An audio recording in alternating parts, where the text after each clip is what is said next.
This is BBC Radio 3. It's just gone 7:30. And now the Sunday play. The BBC gets to wear cross garters in Twelfth Night by William Shakespeare. On the night when all the world is turned on its head and all authority usurped by civil misrule, girls become boys and women lust after women in this most optimistic of Shakespeare's comedies. Viola and Sebastian are almost identical twins. In a storm at sea, they're separated and washed ashore in different places on the coast of Illyria, in this production a location not unlike Monte Carlo in the 1920s. Viola disguises herself as a boy, calls herself Cesario, and goes to work for the Count Orsino as a page.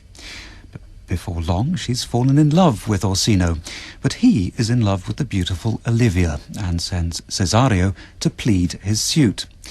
But this wouldn't be Twelfth Night, when the Lord of Civil Misrule takes charge, if, on meeting Cesario, Olivia didn't fall in love with him. Or should that be her?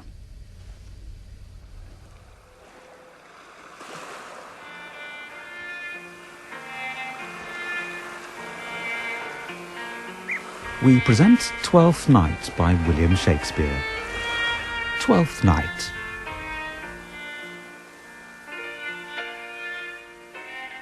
If music be the food of love, play on. Give me excess of it, that surfeiting the appetite may sicken and so die. That strain again, it had a dying fall. Oh, it came over my ear like the sweet sound that breathes upon a bank of violets, stealing and giving odor.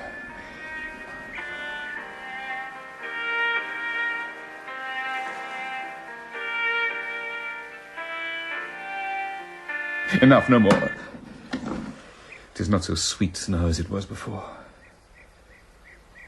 O spirit of love, how quick and fresh art thou, that, notwithstanding thy capacity, receiveth as the sea.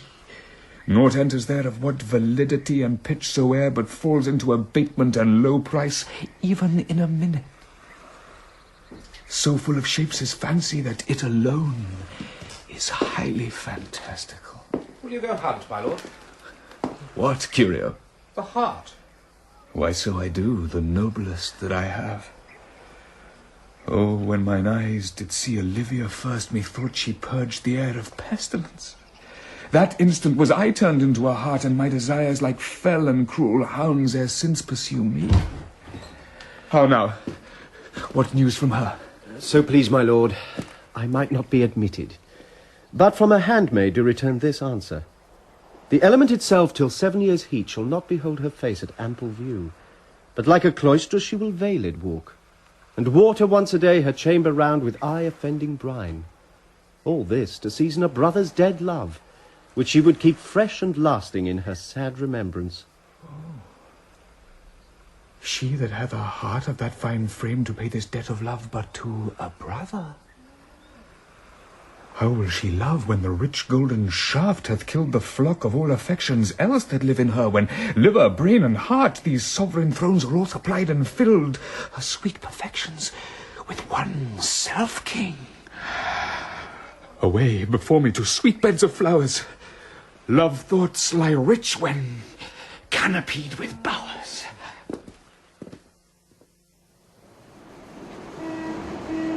What country, friends, is this? This is Illyria, lady. And what should I do in Illyria? My brother, he is in Elysium. Perchance he is not drowned. What think you, sailors? It is perchance that you yourself were saved. Oh, my poor brother. And so perchance may he be. True, madam, and to comfort you with chance, assure yourself, after our ship did split, when you and those poor number saved with you hung on our driving boat, I saw your brother, most provident in peril, bind himself, courage and hope both teaching him the practice, to a strong mast that lived upon the sea, where, like Orion on the dolphin's back, I saw him hold acquaintance with the waves so long as I could see. For saying so, there's gold. Mine own escape unfoldeth to my hope, whereto thy speech serves for authority, the like of him. Knowest thou this country? Aye, madam, well, for I was bred and born not 3 hours' travel from this very place. Who governs here? A noble duke, in nature as in name. What is his name? Orsino. Orsino. I have heard my father name him. He was a bachelor then. And so is now, or was so very late. For but a month ago I went from hence, and then 'twas fresh in murmur, as you know what great ones do the less will prattle of, that he did seek the love of fair Olivia. What she? A virtuous maid, the daughter of a count that died some 12 months since, then leaving her in the protection of his son, her brother, who shortly also died. For whose dear love, they say, she hath abjured the sight and company of men. Oh, that I served that lady, and might not be delivered to the world till I had made mine own occasion mellow what my estate is. That were hard to compass, because she will admit no kind of suit, no, not the Duke's. There is fair behaviour in thee, Captain, and though that nature with a beauteous wall doth oft close in pollution, yet of thee I will believe thou hast a mind that suits with this thy fair and outward character. I prithee, and I'll pay thee bounteously. Conceal me what I am, and be my aid for such disguise as haply shall become the form of my intent. I'll serve this duke. Thou shalt present me as an eunuch to him. It may be worth thy pains, for I can sing, and speak to him in many sorts of music that will allow me very worth his service. What else mayhap to time I will commit. Only shape thou thy silence to my wit. Be you his eunuch, and you're mute, I'll be. When my tongue blabs, then let mine eyes not see. I thank thee. Lead me on. What a plague means my niece to take the death of her brother thus? I am sure care's an enemy to life. By my troth, Sir Toby, you must come in earlier a night. Your cousin, my lady, takes great exceptions to your ill hours. Why, let her accept before accepting. Aye, but you must confine yourself within the modest limits of order. Confine? I'll confine myself no finer than I am. These clothes are good enough to drink in, and so be these boots too. And they be not, let them hang themselves in their own straps. That quaffing and drinking will undo you. I heard my lady talk of it yesterday.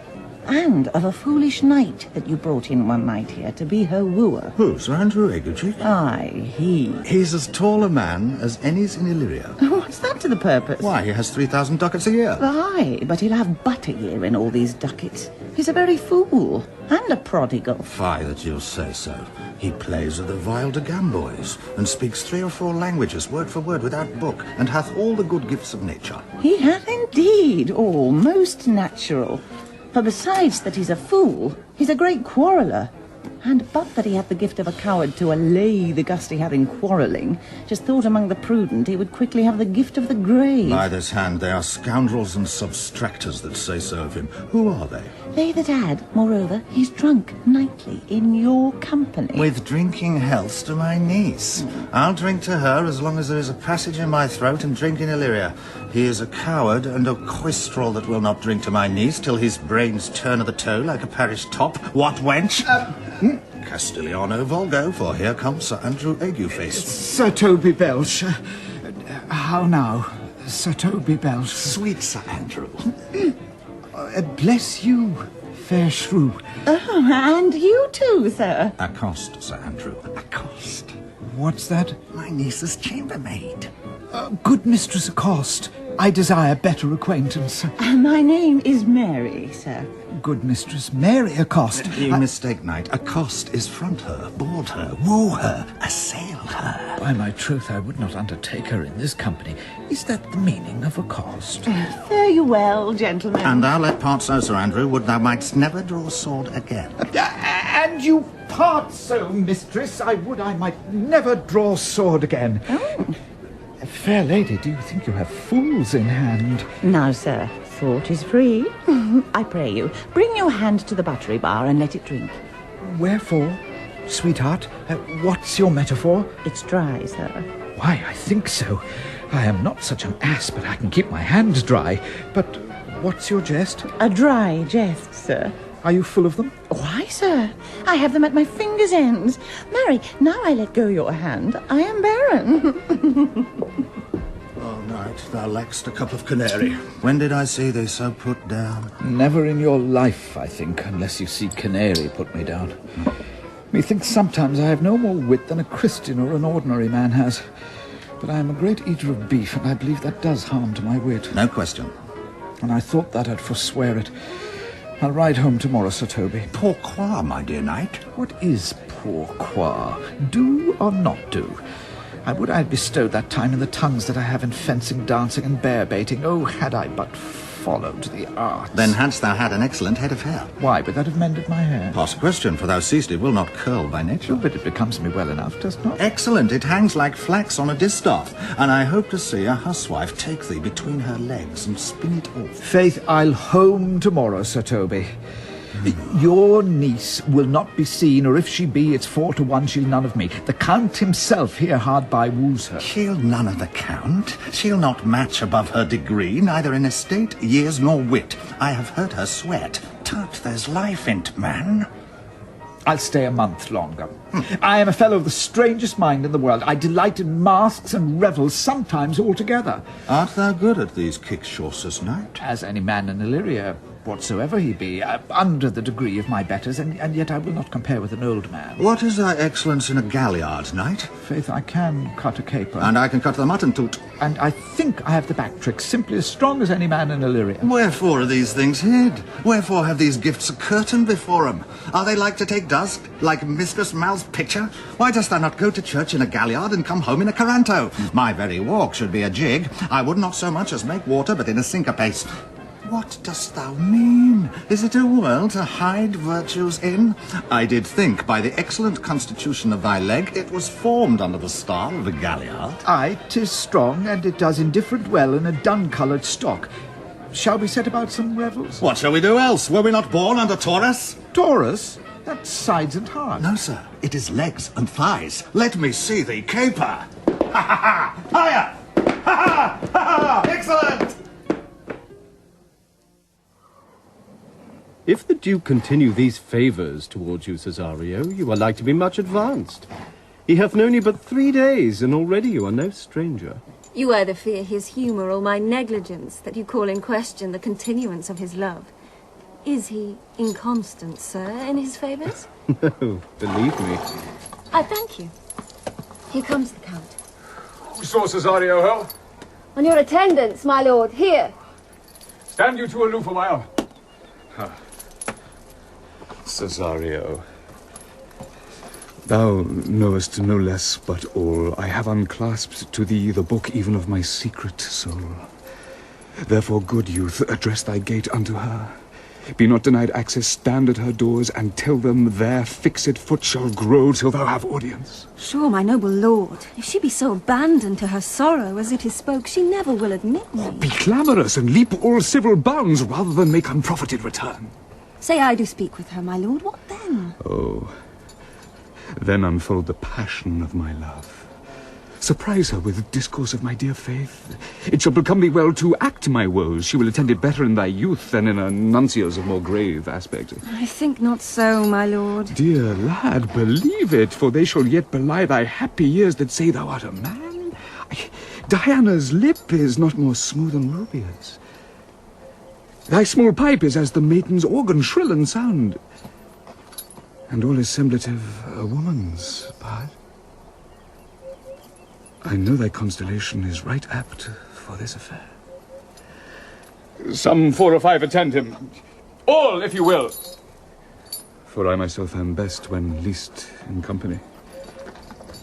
Prosper well in this, and thou shalt live as freely as thy lord, to call his fortunes thine. I'll do my best to woo your lady. Yet a barful strife. Whoe'er I woo, myself would be his wife.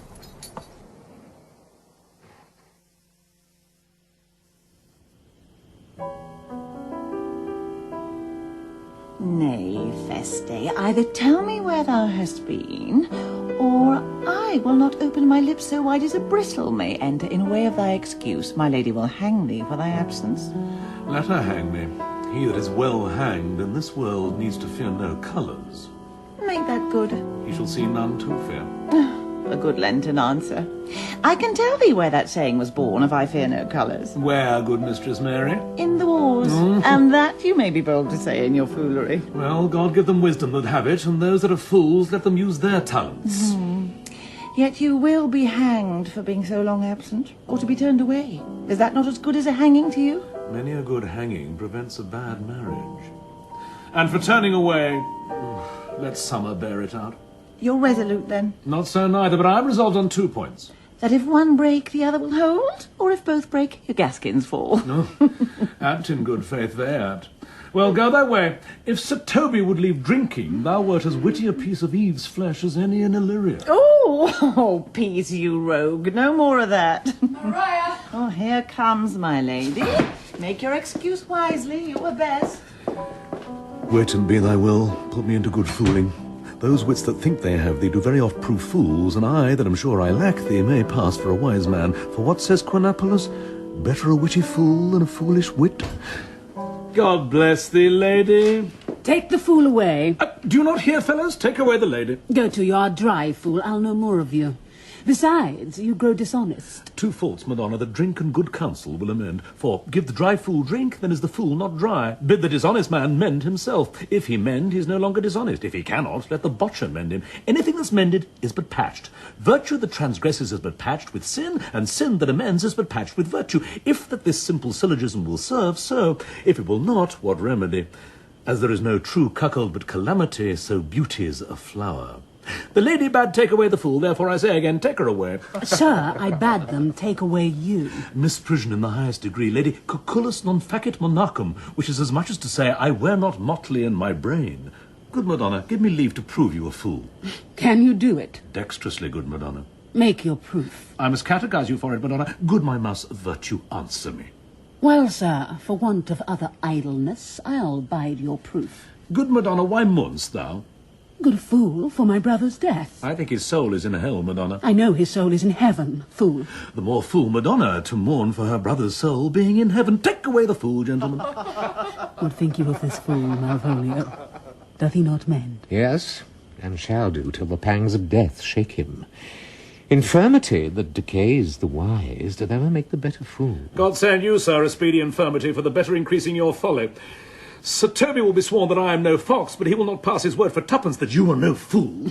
How say you to that, Malvolio? I marvel your ladyship takes delight in such a barren rascal. Oh. I saw him put down the other day with an ordinary fool that had no more brain than a stone. Look you now, he's out of his guard already. Unless you laugh and minister occasion to him, he is gagged. I protest I take these wise men that crow so at these set kind of fools no better than the fools they is. Oh, you are sick of self-love, Malvolio, and taste with a distempered appetite. To be generous, guiltless, and of free disposition is to take those things for bird bolts that you deem cannon bullets. There is no slander in an allowed fool, though he do nothing but rail, nor no railing in a known discreet man, though he do nothing but reprove. Now Mercury endue thee with leasing, for thou speak'st well of fools.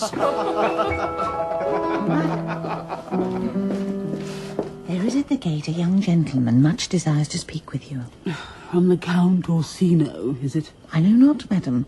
'Tis a fair young man, and well attended. Who of my people hold him in delay? Sir Toby, madam, your kinsman. Oh, fetch him off, I pray you. He speaks nothing but madman. Fie on him. Go you, Malvolio. If it be a suit from the Count, I am sick or not at home. What you will to dismiss it.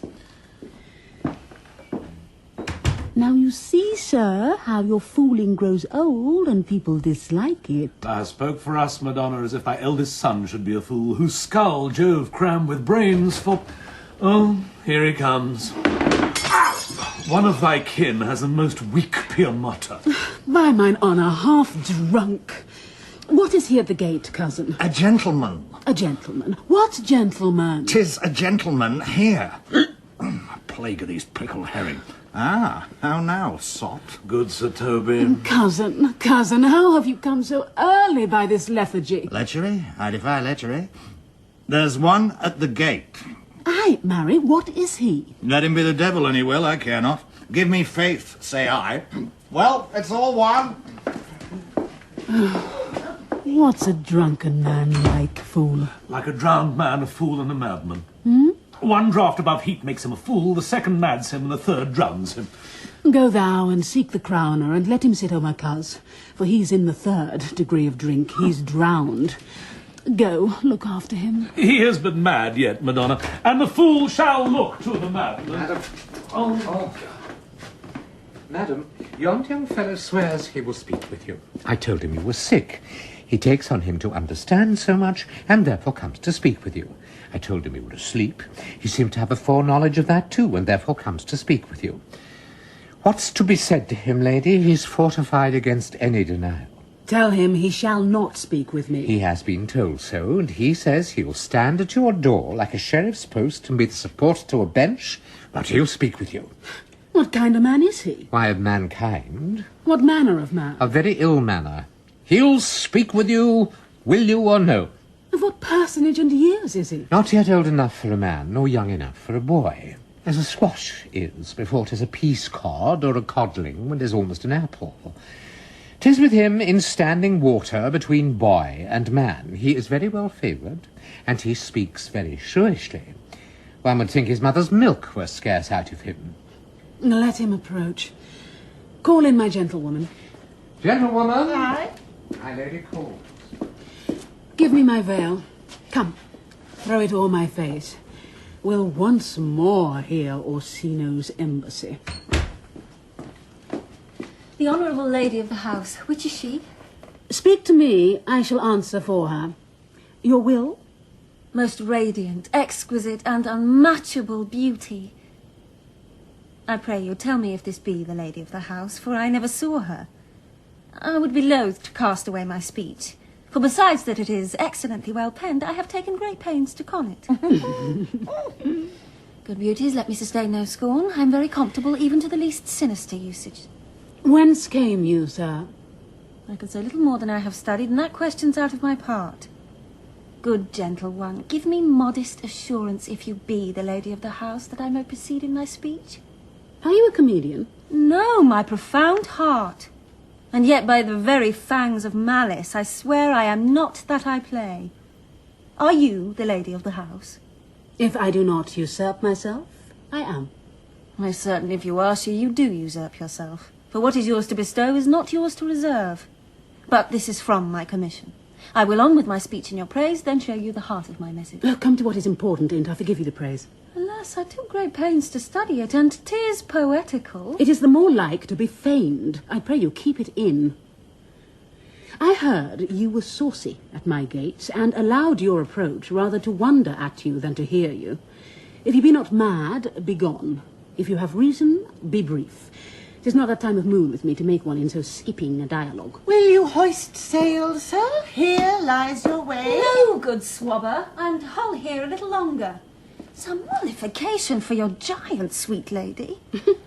Tell me your mind. I am a messenger. Sure, you have some hideous matter to deliver when the courtesy of it is so fearful. Speak your office.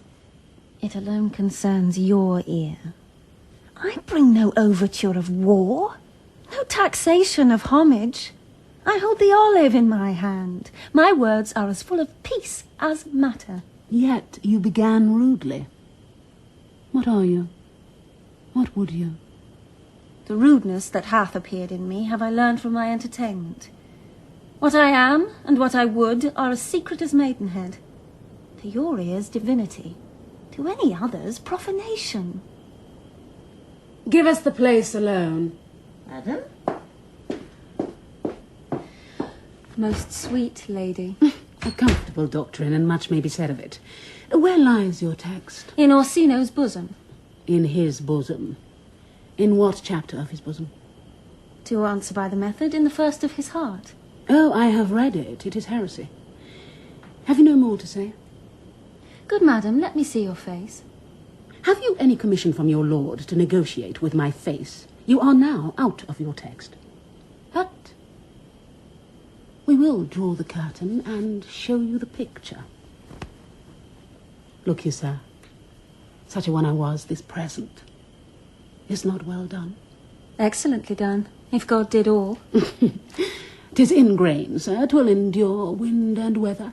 'Tis beauty truly blent, whose red and white nature's own sweet and cunning hand laid on. Lady, you are the cruellest she alive, if you will lead these graces to the grave, and leave the world no copy. Oh, sir, I will not be so hard-hearted. I will give out divers schedules of my beauty. It shall be inventoried, and every particle and utensil labelled to my will, as item. 2 lips, indifferent red. Item, 2 grey eyes, with lids to them. Item, 1 neck, 1 chin, and so forth. Were you sent hither to praise me? I see you what you are. You are too proud. But if you were the devil, you are fair. My lord and master loves you. Oh, such love could be but recompensed, though you were crowned the nonpareil of beauty. How does he love me? With adorations, fertile tears, with groans that thunder love, with sighs of fire. Your lord does know my mind. I cannot love him. Yet I suppose him virtuous, know him noble, of great estate, of fresh and stainless youth, in voices well divulged, free, learned, and valiant, and in dimension and the shape of nature a gracious person, but yet I cannot love him. He might have took his answer long ago. If I did love you in my master's flame, with such a suffering, such a deadly life, in your denial I would find no sense. I would not understand. Why, what would you? Make me a willow cabin at your gate, and call upon my soul within the house. Write loyal cantons of contemned love, and sing them loud even in the dead of night. Hallow your name to the reverberate hills, and make the babbling gossip of the air cry out Olivia. Oh, you should not rest between the elements of air and earth, but you should pity me. You might do much. What is your parentage? Above my fortunes. Yet my state is well. I am a gentleman. Get you to your lord. I cannot love him. Let him send no more, unless, perchance, you come to me again to tell me how he takes it. Fare you well. I thank you for your pains. Spend this for me. I am no feed post, lady. Keep your purse. My master, not myself, lacks recompense. Love, make his heart of flint that you shall love, and let your fervour, like my master's, be placed in contempt. Farewell, fair cruelty. What is your parentage? Above my fortunes, yet my state is well. I am a gentleman. I'll be sworn thou art. Thy tongue, thy face, thy limbs, actions, and spirit do give thee 5-fold blazon. Oh, not too fast. Soft.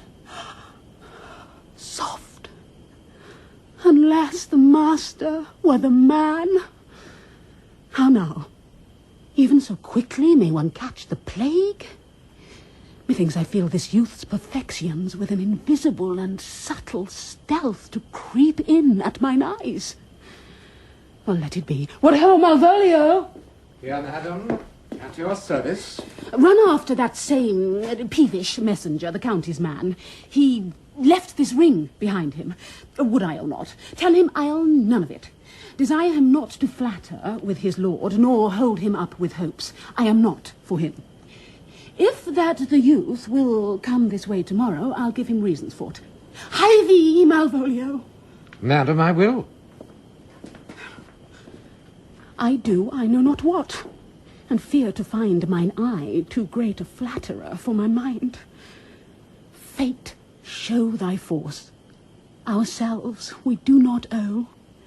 What is decreed must be. And be this so.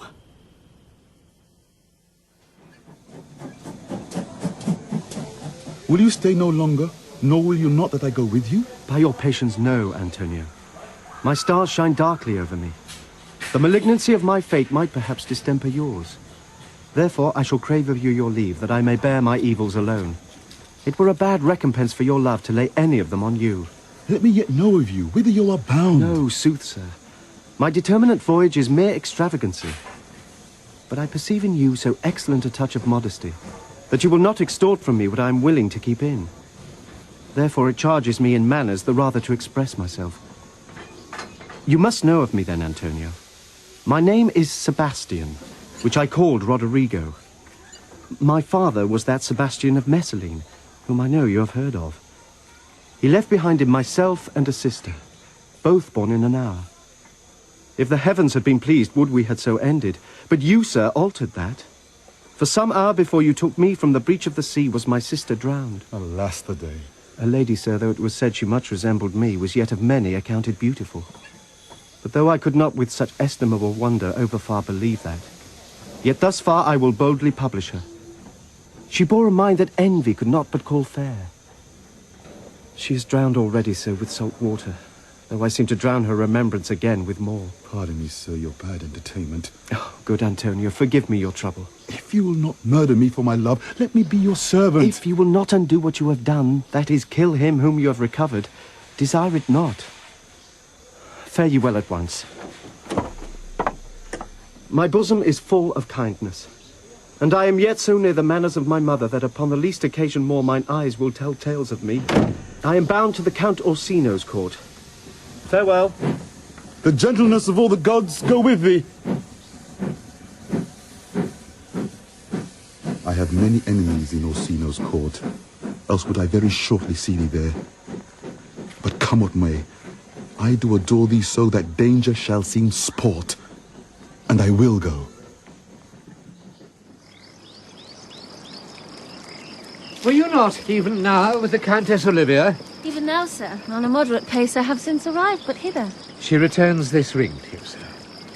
You might have saved me my pains to have taken it away yourself. She adds, moreover, that you shall put your lord into a desperate assurance she will none of him. And one thing more, that you be never so hardy to come again in his affairs, unless it be to report your lord's taking of this. Receive it so. She took the ring of me? Oh, none of it. Oh, come, sir. You peevishly threw it to her, and her will is it should be so returned. If it be worth stooping for, there it lies in your eye. If not, be it his that finds it. I left no ring with her. What means this lady? Fortune forbid my outside have not charmed her. She made good view of me, indeed so much that methought her eyes had lost her tongue, for she did speak in starts, distractedly. She loves me, sure. The cunning of her passion invites me in this churlish messenger. Oh, my lord's ring? Why, he sent her none. I am the man. If it be so, as 'tis, poor lady, she were better love a dream. Disguise, I see thou art a wickedness, wherein the pregnant enemy does much. How easy it is for the proper false in women's waxen hearts to set their forms. Alas, our frailty is the cause, not we. For such as we are made, if such we be. How will this fudge? My master loves her dearly, and I, poor monster, fond as much on him, and she, mistaken, seems to dote on me. What will become of this? As I am man, my state is desperate for my master's love.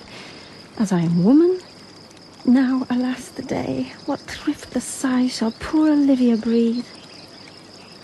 O time, thou must untangle this, not I. It is too hard a knot for me to untie. Approach, Sir Andrew. Not to be abed after midnight is to be up betimes, and deliculo surgere. Thou knowest? Nay, by my troth, I know not, but I know to be up late is to be up late. A false conclusion. I hate it as an unfilled can. To be up after midnight and to go to bed then is early, so that to go to bed after midnight is to go to bed betimes.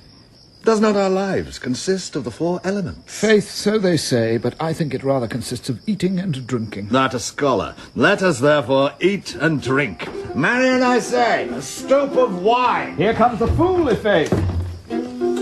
Aha! Well, now, my hearts. Did you never see the picture of we 3? Welcome, ass. Now let's have a catch. Oh, by my troth, the fool has an excellent breast. I had rather than 40 shillings I had such a leg, and so sweet a breath to sing as the fool has. In sooth, thou wast in very gracious fooling last night, when thou spokest to Pigrog Romitus of the Vapians passing the equinoctial of Quibus. 'Twas very good, i'faith. I sent thee 6 for thy leman. Hadst it? I did impetticoat thy gratillity. For Malvolio's nose is no whipstock, my lady has a white hand, and the myrmidons are no bottle ale houses. Excellent. Why, this is the best fooling when all is done. Now, a song. Go on, there's 6 for you. Let's have a song. There's a testrel of me, too. If one night give us... Would you have a love song or a song of good life? A love song, a love song. Aye, I care not for good life.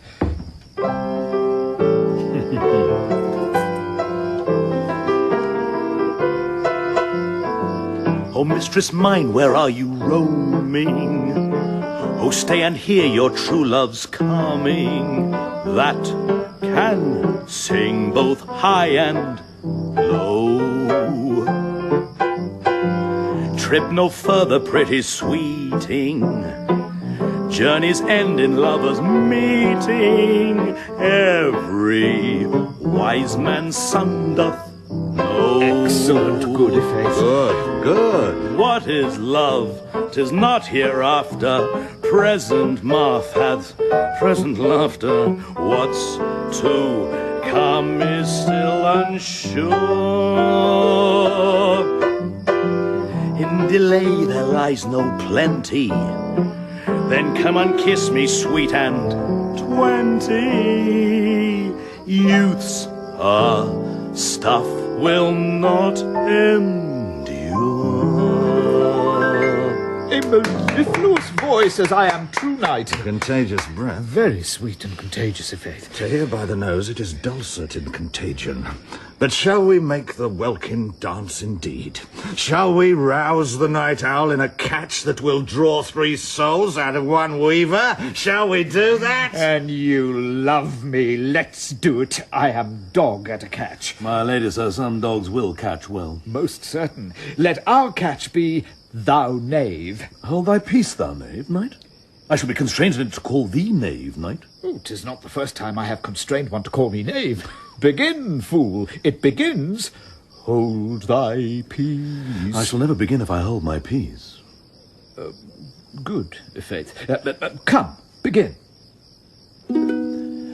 Hold thy peace, hold thy peace, hold thy peace, hold thy peace, hold thy peace, hold thy peace, hold thy peace, hold thy peace, hold thy peace, hold thy peace, hold thy peace. If my lady have not called up her steward Malvolio and bid him turn you out of doors, never trust me. My ladies, Catayan, we are politicians, Malvolio's a Pegger Ramsay, and 3 merry men be we. Am I not consanguineous? Am I not of her blood? Tilly Valley, lady. There dwelt a man in Babylon, lady. Beshrew me, the knight's in admirable fooling. He does well enough if he be disposed, and so do I too. He does it with a better grace, but I do it more naturally. On the 12th day of December. For God, peace. Oh, my masters, are you mad? Or what are you? Have you no wit, manners, nor honesty, but to gabble like tinkers at this time of night? Do you make an alehouse of my lady's house, that she squeak out your cosiest catches without any mitigation or remorse of voice? Is there no respect of place, persons, nor time in you? We did keep time, sir, in our catches. Snack up. Toby. I must be round with you. My lady bade me tell you that though she harbours you as her kinsman, she's nothing allied to your disorders. If you can separate yourself and your misdemeanours, you are welcome to the house. If not, and it would please you to take leave of her, she is very willing to bid you farewell. Farewell, dear heart, since I must needs be gone. His eyes do show his days are almost done. Is even so. But I will never die. Sir Toby, there you lie. This is much credit Shall I to bid you. him go? What and if you do? Shall I bid him go and spare not? Oh, no, no, no, no, you dare Out of not. tune, sir, you lie. Art any more than a steward? Dost thou think, because thou art virtuous, there shall be no more cakes and ale? Yes, Bicentennial, and gingers will be hot in the mouth, too. Now, to the right. Go, sir, rub your chain with crumbs. A stoop of wine, Maria. Mistress Mary, if you prized my lady's favour at anything more than contempt, you would not give means for this uncivil rule. She shall know of it. By this hand. Go shake your ears. 'Twere as good a deed as to drink when a man's a-hungry, to challenge him the field, and then to break promise with him and make a fool of him. Do it, knight. I'll write thee a challenge, or I'll deliver thy indignation to him by word of mouth. Sweet Sir Toby, be patient for tonight. Since the youth of the Count's was today with my lady, she is much out of quiet. For Monsieur Malvolio, let me alone with him. If I do not gull him into a nay-word and make him a common recreation, do not think I have wit enough to lie straight in my bed. I know I can do it. Possessors, tell us something of him. Marry, sir, sometimes he is a kind of a Puritan. Oh, if I thought that, I'd beat him like a dog. What, for being a Puritan? Thy exquisite reason, dear knight? I have no exquisite reason for it, but I have reason good enough. Oh, the devil a Puritan that he is, or anything constantly, but a time-pleaser.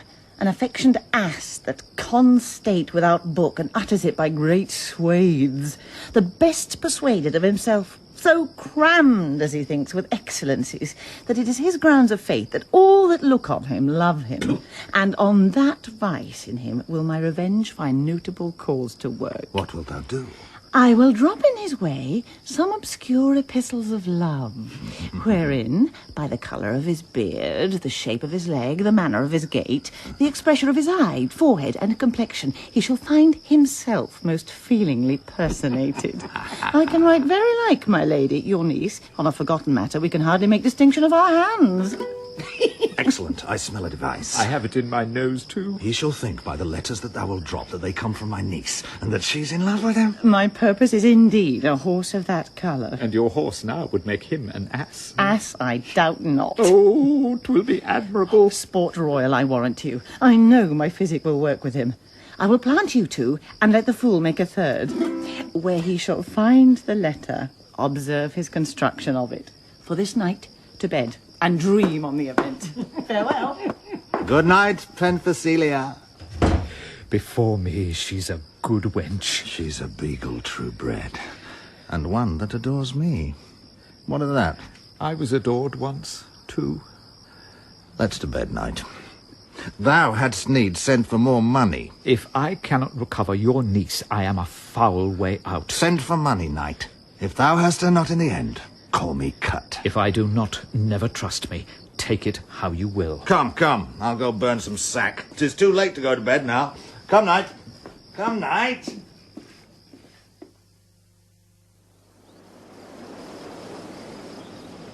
Give me some music now, good morrow, friends.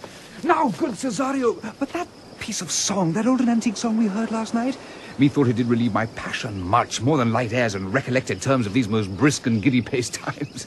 Come, but one verse. He is not here, so please your lordship, that should sing it. Who was it?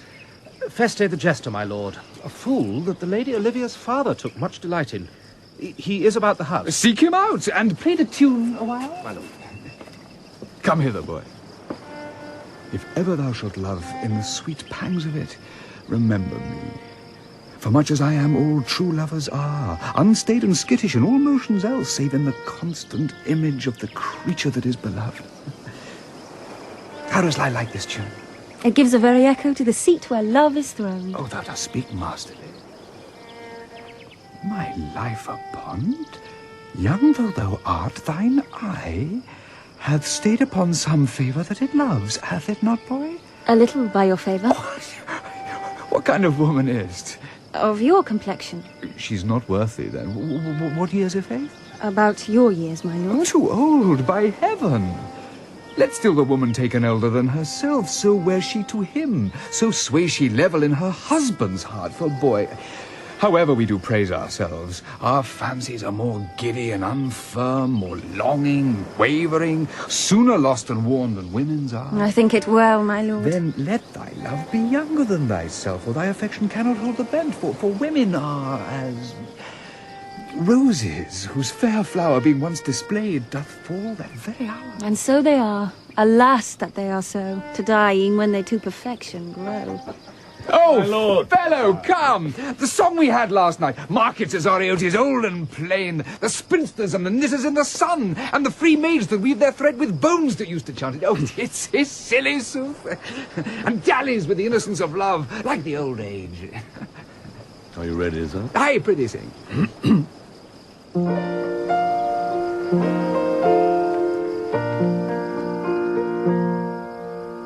Come away, death, and in sad cypress let me be laid. Fly away, breath. I am slain by a fair, cruel maid. My shroud of white stuck all with you. Oh, prepare it, my part of death. No one so true did share it, did share it. Not a flower sweet on my black coffin let there be strewn. Not a friend greet my poor corpse where my bones shall be thrown. 1,000 sighs to save. Lay me where sad true love never find my grave to weep there. Come away, death. Come away, death.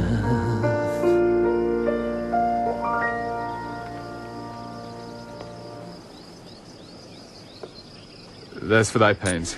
No pain, sir. I take pleasure in singing. I'll pay thy pleasure, then. Truly, sir, and pleasure will be paid, one time or another. Give me now leave to leave thee.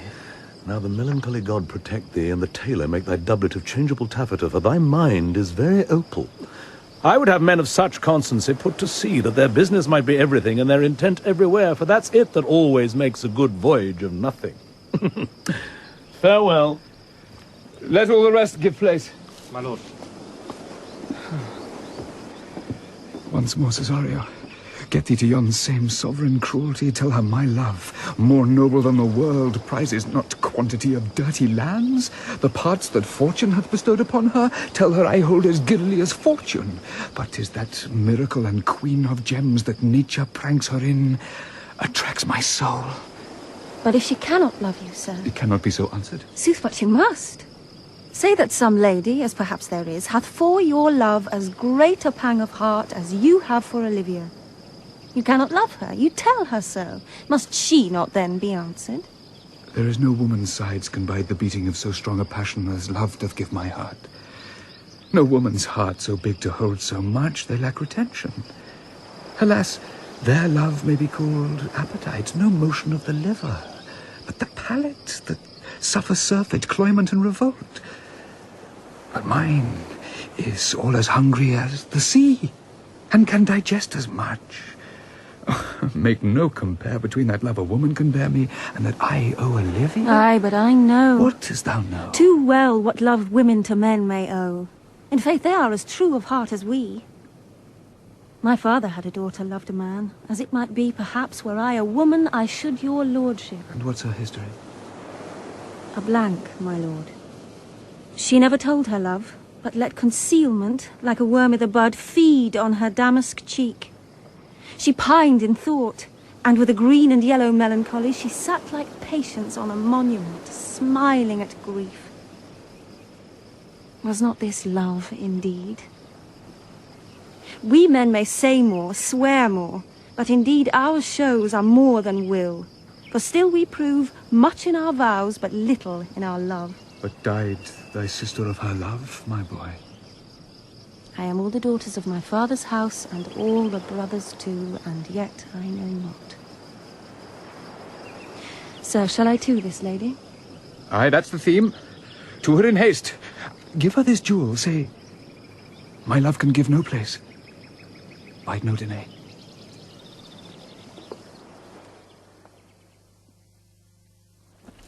Come thy ways, Signor Fabian. Nay, I'll come. If I lose a scruple of this sport, let me be boiled to death with melancholy. Wouldst thou not be glad to have the niggardly, rascally sheep-biter come by some notable shame? I would exult, man.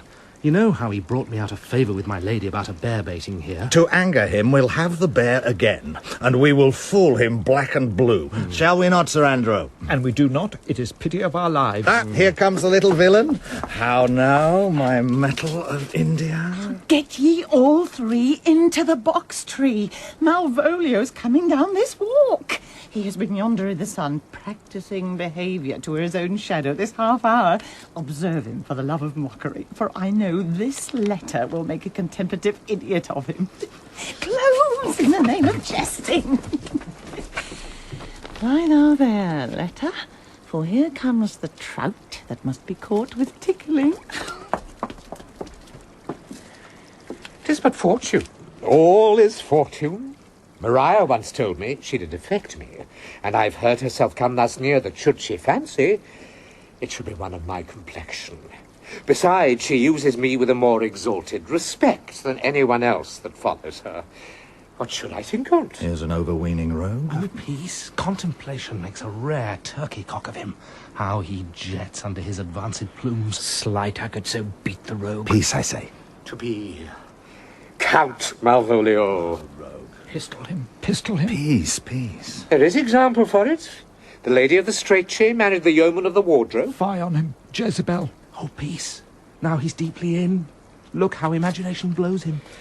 Having been 3 months married to her, sitting in my state. Oh, for a stone bow to hit him in the eye. Calling my officers about me in my branched velvet gown, having come from a daybed where I've left Olivia sleeping. Fire and brimstone. Oh, peace, peace. And then to have the humour of state. And after a demure travel of regard, telling them, I know my place, as I would they should do theirs.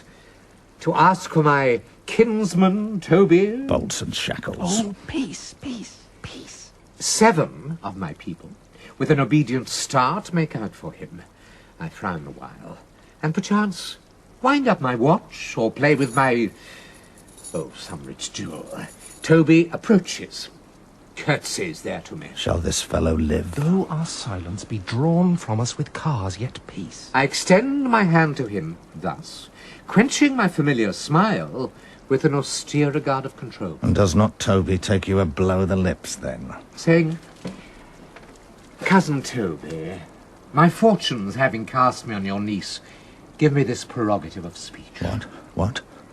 You must amend your drunkenness. Out, scamp. Nay, patience, or we break the sinews of the plot. Besides, you waste the treasure of your time with a foolish knight. That's me, I warrant you. One Sir Andrew. I knew 'twas I, for many to call me fool.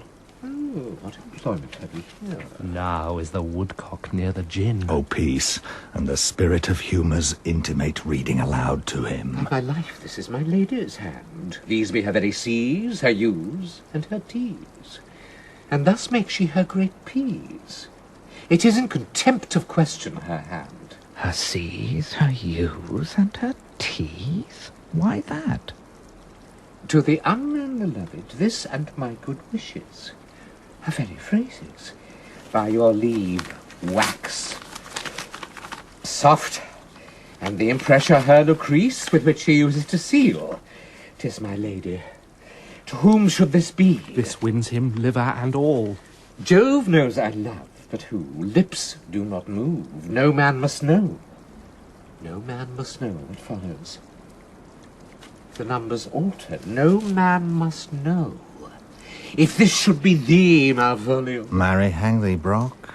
I must command where I adore, but silence like a Lucrece knife with bloodless stroke, my heart doth gore. M-O-A-I doth sway my life. A fustian riddle. Excellent wench, say I. M-O-A-I doth sway my life. Nay, but first, let me see. What a dish of poison has she dressed him. And with what wing the Staniel checks it. I may command where I adore. Why, she may command me. I serve her. She is my lady. Why, this is evident to any formal capacity. There is no obstruction in this, and the end. What should that alphabetical position portend? If I could make that resemble something in me, softly. M-O-A-I. Oh, I make up that. He is now at a cold scent. Souter will cry upon for all this, though it be as rank as a fox. Malvolio. Why, that begins my name. Did I not say that he would work it out? That cur is excellent at faults. M. But then there is no consonancy in the sequel that suffers under probation. A should follow, but O does. And O shall end, I hope. Aye, or I'll cudgel him and make him cry O. And then I comes behind. Aye. And you had any eye behind you, you might see more detraction at your heels than fortunes before you. M-O-A-I. This simulation is not as the former. And yet to crush this a little, it would bow to me. For every one of these letters are in my name, soft. Here follows prose. If this fall into thy hand, revolve, in my stars I am above thee. But be not afraid of greatness. Some are born great, some achieve greatness, and some have greatness thrust upon them. Thy fates open their hands, let thy blood and spirit embrace them, and to inure thyself to what thou art like to be, cast thy humble slough and appear fresh. Be opposite with a kinsman, surly with servants. Let thy tongue tang arguments of state. Put thyself into the trick of singularity. She thus advises thee that sighs for thee. Remember who commended thy yellow stockings and wished to see thee ever cross-gartered. I say, remember. Go to, thou art made, if thou desirest to be so. If not, let me see thee a steward still, a fellow of servants, and not worthy to touch fortune's fingers. Farewell, she that would alter services with thee, the fortunate unhappy. Daylight and champagne discovers not more. This is open. I will be proud. I will read politic authors. I will baffle Sir Toby. I will wash off gross acquaintance. I will be point devise the very man. I do not now fool myself to let imagination jade me, for every reason excites to this, that my lady loves me. She did commend my yellow stockings of late. She did praise my leg being cross-gartered. And in this she manifests herself to my love, and with a kind of injunction drives me to these habits of her liking. I thank my stars. I am happy. I will be strange, stout, in yellow stockings and cross-gartered, even with the swiftness of putting on. Jove and my stars be praised. Here is yet a postscript. Thou canst not choose but know who I am. If thou entertainst my love, let it appear in thy smiling. Thy smiles become thee well. Therefore in my presence still smile, dear my sweet, I prithee. O Jove, I thank thee, I will smile. I will do everything that thou wilt have me. I will not give me part of this sport for a pension of thousands to be paid from the Sophie. I could marry this wench for this device. So could I. And ask no other dowry with her but such another jest. Nor I neither. Oh, here comes my noble gull-catcher. Wilt thou set thy foot on my neck? Or on mine either. Shall I play my freedom at trade trip and become thy bond slave? If faith or I either. Why, thou hast put him in such a dream that when the image of it leaves him, he must run mad. Nay, but say true, does it work upon him? Like aquavita with a midwife. Well, if you will then see the fruits of the sport, mark his first approach before my lady. He will come to her in yellow stockings, and 'tis a colour she abhors, and cross-gartered, a fashion she detests. And he will smile upon her, which will now be so unsuitable to her disposition, being addicted to a melancholy as she is, that it cannot but turn him into a notable contempt. If you will see it, follow me. To the gates of Tartar, thou most excellent devil of wit. I'll make one too.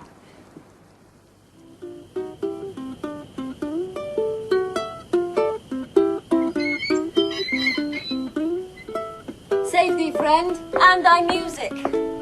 Dost thou live by thy tabor? No, sir. I live by the church. Art thou a churchman? No such matter, sir. I do live by the church, for I do live at my house, and my house doth stand by the church. So mayst thou say the king lies by a beggar if a beggar dwell near him, or the church stands by thy tabor if thy tabor stand by the church. You have said, sir. To see this age, a sentence is but a cheverel glove to a good wit. How quickly the wrong side may be turned outward. Nay, that's certain. They that dally nicely with words may quickly make them wanton. I would therefore my sister had had no name, sir. Why, man? Why, sir, her name's a word, and to dally with that word might make my sister wanton. But indeed words are very rascals, since bonds disgrace them. Thy reason, man? Troth, sir, I can yield you none without words, and words are grown so false I am loath to prove reason with them. I warrant thou art a merry fellow, and carest for nothing. Not so, sir. I do care for something. But in my conscience, sir, I do not care for you. If that be to care for nothing, sir, I would it would make you invisible. Art not thou the Lady Olivia's fool? No, indeed, sir. The Lady Olivia has no folly. She will keep no fool, sir, till she be married. And fools are as like husbands as pilchards are to herrings, the husband's the bigger. I am indeed not her fool, but her corrupter of words. I saw thee late at the Count Orsino's. Foolery, sir, does walk about the orb like the sun. It shines everywhere. I would be sorry, sir, but the fool should be as oft with your master as with my mistress. I think I saw your wisdom there. Nay, and thou pass upon me, I'll no more with thee. Hold. There's expenses for thee. Oh. Now, Jove, in his next commodity of hair, send thee a beard. By my troth, I'll tell thee, I am almost sick for one, though I would not have it grow on my chin. Is thy lady within? Would not a pair of these have bred, sir? Yes, being kept together and put to use. I would play Lord Pandrus of Phrygia, sir, to bring a Cressida to this Troilus. I understand you, sir. 'Tis well begged. The matter, I hope, is not great, sir. Begging but a beggar. Cressida was a beggar. My lady is within, sir. I will conster to them whence you come. Who you are and what you would are out of my welkin. I might say element, but the word is overwarm. This fellow is wise enough to play the fool, and to do that well craves a kind of wit. He must observe their mood on whom he jests, the quality of persons, and the time, and, like the haggard, check at every feather that comes before his eye. This is a practice as full of labour as a wise man's art. For folly that he wisely shows is fit, but wise men, folly fallen, quite taint their wit. Save you, gentlemen. And you, sir. Dieu vous garde, monsieur. Vous aussi, votre serviteur. I hope, sir, you are, and I am yours. Will you encounter the house? My niece is desirous you should enter, if your trade be to her. I am bound to your niece, sir. I mean, she is the list of my voyage. Taste your legs, sir. Put them to motion. My legs do better understand me, sir, than I understand what you mean by bidding me taste my legs. I mean, to go, sir. To enter. I will answer you with gate and entrance. but we are prevented. Most excellent, accomplished lady, the heavens rain odours on you. That youth's a rare courtier. Rain odours? Well... My matter hath no voice, lady, but to your own most pregnant and vouchsafed ear. Odours? Pregnant and vouchsafed? I get 'em all three already. Let the garden door be shut and leave me to my hearing. Give me your hand, sir. My duty, madam, and most humble service. What is your name? Cesario is your servant's name, fair princess. My servant, sir. 'Twas never merry world since lowly thegning was called compliment. Your servant to the Count Orsino, youth. And he is yours, and his must needs be yours. Your servant's servant is your servant, madam. For him I think not on him. For his thoughts, would they were blanks rather than filled with me. Madam, I come to whet your gentle thoughts on his behalf. Oh, by Olive, I pray you, I bade you never speak again of him. But would you undertake another suit? I had rather hear you to solicit that than music from the spheres. Dear lady. Give me leave, beseech you. I did send, after the last enchantment you did here, a ring in chase of you. So did I abuse myself, my servant, and, I fear me, you. Under your hard construction must I sit to force that on you in a shameful cunning, which you knew none of yours. What might you think? Have you not set mine honour at the stake, and baited it with all the unmuzzled thoughts that tyrannous heart can think? To one of your receiving enough is shown. A cypress, not a bosom, hides my heart. So let me hear you speak. I pity you. That's a degree to love. No, not agrees, for 'tis a vulgar proof that very oft we pity enemies. Why then, methinks 'tis time to smile again. O world, how apt the poor are to be proud. If one should be a prey, how much the better to fall before the lion than the wolf. The clock upbraids me with a waste of time. Be not afraid, good youth. I will not have you. And yet, when wit and youth is come to harvest, your wife is like to reap a proper man. There lies your way, due west. Then westward ho. Grace and good disposition attend your ladyship. You'll nothing, madam, to my lord by me. Stay! I prithee, tell me what thou thinkst of me.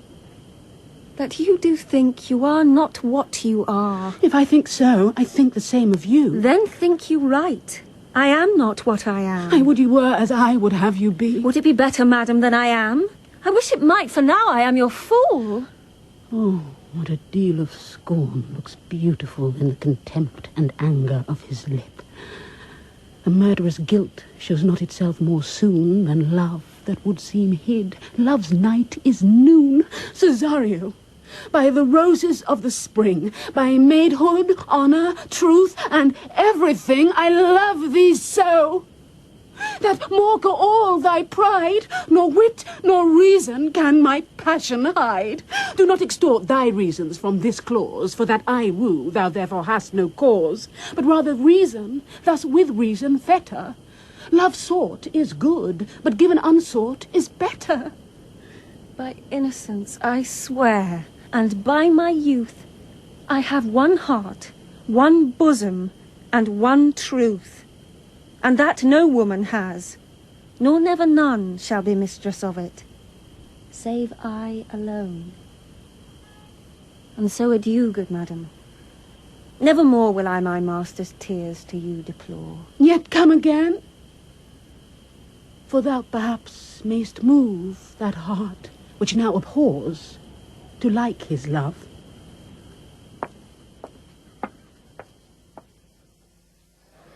No, faith, I'll not stay a jot longer. Thy reason, dear Venom, give thy reason. You must needs yield your reason, Sir Andrew. Marry, I saw your niece do more favours to the Count's serving man than ever she bestowed upon me. I saw it in the orchard. Did she see thee the while, old boy? Tell me that. As plain as I see you now. This was a great argument of love in her toward you. Slight, will you make an ass of me? I will prove it legitimate, sir, upon the oaths of judgment and reason. And they have been grand jurymen since before Noah was a sailor. She did show favour to the youth in your sight, only to exasperate you, to awake your dormouse valour, to put fire in your heart and brimstone in your liver. You should then have accosted her. And with some excellent jests, firing you from the mint, you should have banged the youth into dumbness. This was looked for at your hand, and this was balked. The double guilt of this opportunity you let time wash off. You now sail into the north of my lady's opinion, where you'll hang like an icicle on a Dutchman's beard, unless you do redeem it by some laudable attempt either of valour or policy. And be anyway, it must be with valour, for policy I hate. I'd as lief be a brownist as a politician. Why, then build me thy fortunes upon the basis of valour. Challenge me the Count's youth to fight with him. Hurt him in 11 places. My niece shall take note of it, and assure thyself there is no love broker in the world can more prevail in man's commendation with woman than report of valour. There is no way but this, Sir Andrew.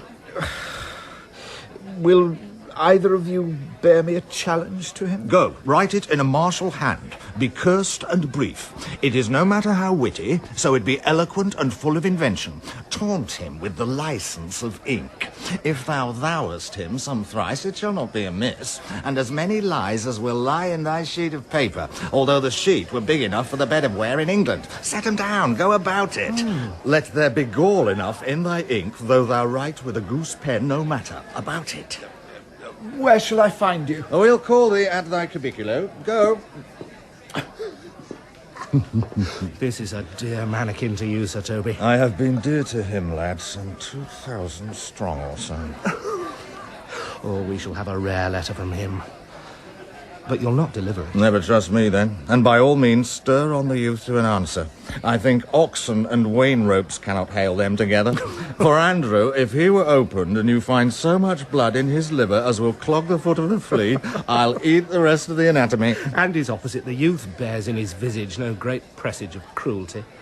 Look where the youngest wren of 9 comes. If you desire the spleen and will laugh yourselves into stitches, follow me.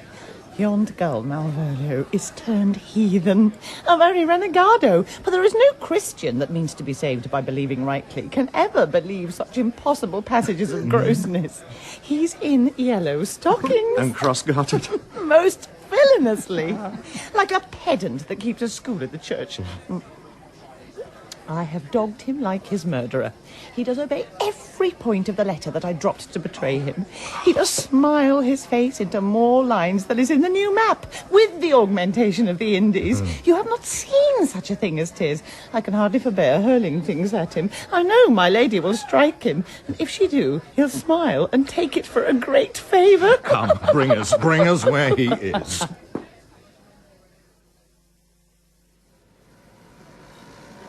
I would not by my will have troubled you, but since you make your pleasure of your pains, I will no further chide you. I could not stay behind you. My desire, more sharp than filed steel, did spur me forth. And not all love to see you, though so much as might have drawn one to a longer voyage, but jealousy, what might befall your travel. Being skilless in these parts, which to a stranger, unguided and unfriended, often prove rough and unhospitable. My willing love, the rather by these arguments of fear, set forth in your pursuit. My kind Antonio, I can no other answer make but thanks. And thanks. And ever oft good turns are shuffled off with such uncurrent pay. But were my worth, as is my conscience firm, you should find better dealing. What's to do? Shall we go see the relics of this town? Tomorrow, sir. Best first go see your lodging. I'm not weary, and 'tis long tonight. I pray you, let us satisfy our eyes with the memorials and things of fame that do renown this city. Would you pardon me? I do not without danger walk these streets. Once in a sea fight against the county's galleys I did some service, of such note indeed that, were I ta'en here, it would scarce be answered. Belike you slew great number of his people. The offence is not of such a bloody nature, albeit the quality of the time and quarrel might well have given us a bloody argument. It might have since been answered in repaying what we took from them, which, for traffic's sake, most of our city did. Only myself stood out, for which, if I be lapsed in this place, I shall pay dear. Do not then walk too open. It doth not fit me. Hold, sir. Here's my purse. In the south suburbs at the Elephant is best to lodge. I will bespeak our diet whilst you beguile the time, and feed your knowledge with viewing of the town. There shall you have me. Why are your purse? Haply your eye shall light upon some toy you have desired to purchase, and your store, I think, is not for idle market, sir. I'll be your purse bearer, and leave you for an hour. To the Elephant. I do remember. I have sent after him. He says he'll come. How shall I feast him? What bestow of him? For youth is bought more oft than begged or borrowed. I speak too loud. Where's Malvolio? He is sad and civil, and suits well for a servant with my fortunes. Where is Malvolio? He's coming, madam, but in very strange manner. Is sure possessed, madam. Why, what's the matter? Does he rave? No, madam. He does nothing but smile. Your ladyship were best to have some guard about you if he come, for sure the man is tainted in his wits. Go, call him hither. I am as mad as he, if sad and merry madness equal be. How now, Malvolio? Sweet lady. Ho. Smilest thou? I sent for thee upon a sad occasion. Sad, lady? How could be sad? This does make some obstruction in the blood, this cross-gartering. But what of that? If it please the eye of one, it is with me as the very true sonnet is. Please one and please all. Why, how dost thou, man? What is the matter with thee? Not black in my mind, though yellow in my leg. It did come to his hands, and commands shall be executed. I think we do know the sweet Roman hand. Wilt thou go to bed, Malvolio? To bed? Aye, sweetheart, and I'll come to thee. God comfort thee! Why dost thou smile so, and kiss thy hand so oft? How do you, Malvolio? At your request. Yes, nightingales answer doors. Why appear you with this ridiculous boldness before my lady? Be not afraid of greatness, 'twas well writ. What meanest thou by that, Malvolio? Some are born great, Huh? some achieve greatness, What sayest thou? and some have greatness thrust upon them. Heaven restore thee. Remember who commended thy yellow stockings, Thy yellow stockings. and wished to see thee cross-gartered. Cross-gartered? Go to that maid, if thou desirest to be so. Am I maid? If not, let me see thee a servant still. Why, this is very midsummer madness. Madam, the young gentleman of the Count Orsino's is returned. I could hardly entreat him back. He attends your ladyship's pleasure. I'll come to him. Good Maria, let this fellow be looked to. Where's my cousin Toby? Let some of my people have a special care of him. I would not have him miscarry for the half of my dowry. Madam? Oh, do you come near me now? No worse man than Sir Toby to look to me. This concurs directly with the letter. She sends him on purpose, that I may appear stubborn to him, for she incites me to that in the letter. Cast thy humble slough, says she. Be opposite with a kinsman, surly with servants, let thy tongue tang with arguments of state, put thyself into the trick of singularity. And consequently sets down the manner. How? As a sad face, a reverent carriage, a slow tongue, in the habit of some sir of note, and so forth. Oh, I have limed her. But it is Jove's doing, and Jove make me thankful. And when she went away now, let this fellow be looked to. Fellow. Not Malvolio, nor after my degree, but fellow. Oh, why, everything adheres together, that no dram of a scruple, no scruple of a scruple, no obstacle, no incredulous or unsafe circumstance. What can be said? Nothing that can be can come between me and the full prospect of my hopes. Well, Jove, not I, is the doer of this, and he is to be thanked. Which way is he in the name of sanctity? If all the devils of hell be drawn in little, and Legion himself possessed him, yet I'll speak to him. Here he is, here he is. How is't with you, sir? How is't with you, man? Go off, I discard you. Let me enjoy my private. Go off. Lo, how hollow the fiend speaks within him. Did not I tell you? Sir Toby, my lady prays you to have a care of him. Aha, does she so? Go to, peace. We must deal gently with him. Let me alone. How do you, Malvolio? How is't with you? What man? Defy the devil? Consider, he's an enemy to mankind. Do you know what you say? Lie you, and you speak ill of the devil? How he takes it at heart? Oh, pray God he be not bewitched. Carry his water to the wise woman. Marry, and it shall be done tomorrow morning, if I live. My lady would not lose him for more than I'll say. How now, mistress? Oh, Lord! Prithee, hold thy peace. This is not the way. Do you not see you move him? Let me alone with him. No way but gentleness. Gently, gently. The fiend is rough and will not be roughly used. Why? How now, my boarcock? How dost thou chuck? Sir? Aye, Biddy, come with me. What, man, 'tis not for gravity to play at cherry pit with Satan. Hang him, foul collier. Get him to say his prayers, good Sir Toby. Get him to pray. My prayers, minx. No, I warrant you, he will not hear of godliness.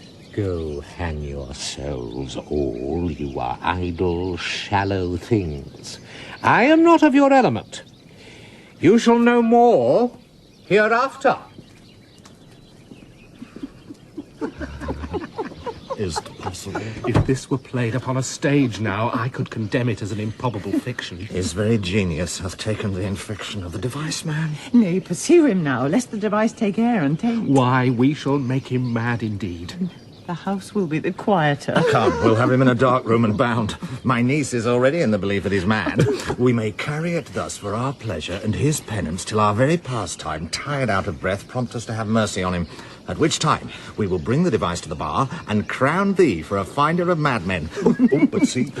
More matter for a May morning. Here's the challenge. Read it. I warrant there's vinegar and pepper in't. Is't so saucy, Sir Andrew? Aye, is't. I warrant him do but read. Give me. Youth, whatsoever thou art but a scurvy fellow. Good and valiant. Wonder not, nor admire not in thy mind why I do call thee so, for I will show thee no reason for't. A good note that keeps you from the blow of the law. Thou comest to the Lady Olivia, and in my sight she uses thee kindly, but thou liest in thy throat. That is not the matter I challenge thee for. Very brief and to exceeding good sense. Less. I will waylay thee going home, where if it be thy chance to kill me, Good. thou kill'st me like a rogue and a villain. Still you keep to the windy side of the law. Good. Fare thee well, and God have mercy upon one of our souls. He may have mercy upon mine, but my hope is better. So look to thyself, thy friend, as thou usest him, and thy sworn enemy, Andrew Aguecheek. If this letter move him not, his legs cannot. I'll give it him. You may have very fit occasion for it. He's now in some commerce with my lady, and will by and by depart. Go, Sir Andrew. Scout me for him at the corner of the orchard like a bum bailey. So soon as ever thou seest him, draw. And as thou drawest, swear horrible. For it comes to pass oft that a terrible oath with a swaggering accent sharply twanged off gives manhood more approbation than ever proof itself would have earned him. Away! Nay, let me alone for swearing. Avaunt, young coxcomb! Sir Andrew calls! Now will not I deliver his letter? For the behaviour of the young gentleman gives him out to be of good capacity and breeding. His employment between his lord and my niece confirms no less. Therefore, this letter, being so excellent ignorant, will breed no terror in the youth. He will find it comes from a clodpole. But, sir, I will deliver his challenge by word of mouth. Set upon Aguecheek a notable report of valour, and drive the gentleman, as I know his youth will aptly receive it, into a most hideous opinion of his rage, skill, fury, and impetuosity. This will so fright them both that they will kill one another by the look, like cockatrices. Here he comes with your niece. Give them way till he take leave, and presently after him. I will meditate the while upon some horrid message for a challenge. Yes, this way. I have said too much unto a heart of stone, and laid mine honour too unchariot. There's something in me that reproves my fault, but such a headstrong, potent fault it is that it but mocks reproof. With the same haviour that your passion bears goes on my master's griefs. Here, wear this jewel for me. 'Tis my picture. Refuse it not, it hath no tongue to vex you.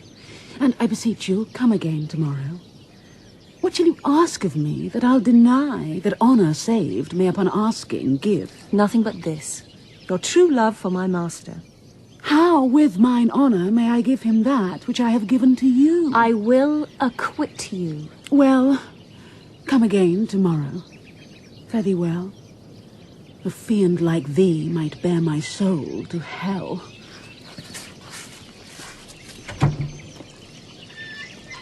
Gentlemen, God save thee. And you, sir? That defence thou hast, betake thee to't. Of what nature the wrongs are thou hast done him, I know not. But thy interceptor, full of despite, bloody as the hunter, attends thee at the orchard end. Dismount thy tuck. Be yare in thy preparation, for thy assailant is quick, skilful, and deadly. You mistake, sir. I'm sure no man hath any quarrel to me. My remembrance is very free and clear from any image of offence done to anyone. You'll find it otherwise, I assure you. Therefore, if you hold your life at any price, betake you to your guard, for your opposition hath in him what youth, strength, skill, and wrath can furnish man withal. I pray you, sir, what is he? He is knight, dubbed with unhatched rapier and on carpet consideration, but he is a devil in private brawl. Souls and bodies hath he divorced 3, and his incensement at this moment is so implacable that satisfaction can be none but by pangs of death or sepulchre. Hobnob is his word, give it or take it. I will return again into the house and desire some conduct of the lady. I am no fighter. I have heard of some kind of men that put quarrels purposely on others to taste their valour. Belike this is a man of that quirk. Sir, no. His indignation derives itself out of a very competent injury. Therefore get you on and give him his desire. Back you shall not to the house unless you undertake that with me, which with as much safety you might answer him. Therefore on, or strip your sword stark naked, for meddle you must, that's certain, or forswear to wear iron about you. This is as uncivil as strange. I beseech you, do me this courteous office, as to know of the knight what my offence to him is. It is something of my negligence, nothing of my purpose. I will do so. Signor Fabian, stay you by this gentleman till my return. Pray you, sir, do you know of this matter? Well, I know the knight is incensed against you, even to a mortal arbitrament, but nothing of the circumstance more. I beseech you, what manner of man is he? Nothing of that wonderful promise to read him by his form, as you are like to find him in the proof of his valour. He is indeed, sir, the most skilful, bloody, and fatal opposite that you could possibly have found in any parts of Illyria. Will you walk towards him? I will make your peace with him if I can. I shall be much bound to you for it. I am one that had rather go with Sir Priest than Sir Knight. I care not who knows so much of my mettle. Why, man, he's a very devil. I have not seen such a farrago. I had a pass with him, rapier, scabbard, and all, and he gives me the stuck-in with such a mortal motion that it is inevitable. And on the answer, he pays you as surely as your feet hits the ground they step on. They say he has been fencer to the Sophie. Pox on to... I'll not meddle with him. Ah, but he will not now be pacified. Fabian can scarce hold him yonder. Plague on't. And I thought he had been valiant and so cunning in fence, I'd have seen him damned ere I'd have challenged him. Let him let the matter slip, and I'll give him my horse, Grey Capulet. I'll make the motion. Stand here, make a good show on't. This shall end without the perdition of souls. Marry, I'll ride your horse as well as I ride you. Signor Fabian, I have his horse to take up the quarrel. I have persuaded him the youth's a devil. He is as horribly conceited of him and pants and looks pale as if a bear were at his heels. There's no remedy, sir. He will fight with you for's oath's sake. Marry, and he finds that now scarce to be worth talking of. Therefore, draw for the supportance of his vow. He protests he will not hurt you. Pray God defend me. A little thing would make me tell them how much I lack of a man. Give ground if you see him furious. Come, Sir Andrew, there's no remedy. The gentleman will, for his honour's sake, have one bout with you. He cannot, by the duello, avoid it. But he has promised me, as he is a gentleman and a soldier, he will not hurt you. Come on, do it. Pray God he keep his oath. I do assure you 'tis against my will. Put up your sword. If this young gentleman have done offence, I take the fault on me. If you offend him, I for him defy you. You, sir? Why, what are you? One, sir, that for his love does yet do more than you have heard him brag to you, he will. Nay, if you be an undertaker, I am for you. Oh, good Sir Toby, hold, here come the officers. I'll be with you anon. Pray, sir, put your sword up, if you please. Marry will I, sir. And for that I promised you I'll be as good as my word. He will bear you easily, and reigns well. This is the man. Do thy office. Antonio, I arrest thee at the suit of Count Orsino. You do mistake me, sir. No, sir, no jot. I know your favour well, though now you have no sea cap on your head. Take him away. He knows I know him well. I must obey. Youth, this comes with seeking you. But there's no remedy. I shall answer it. What will you do? Now my necessity makes me to ask you for my purse. It grieves me much more for what I cannot do for you than what befalls myself. You stand amazed. But be of comfort. Come, sir, away! Must entreat you some of that money. What money, sir? For the fair kindness you have showed me here, and part being prompted by your present trouble, out of my lean and low ability I'll lend you something. My having is not much. I'll make division of my present with you. Hold, there's half my coffer. Will you deny me now? It's possible that my deserts to you can lack persuasion.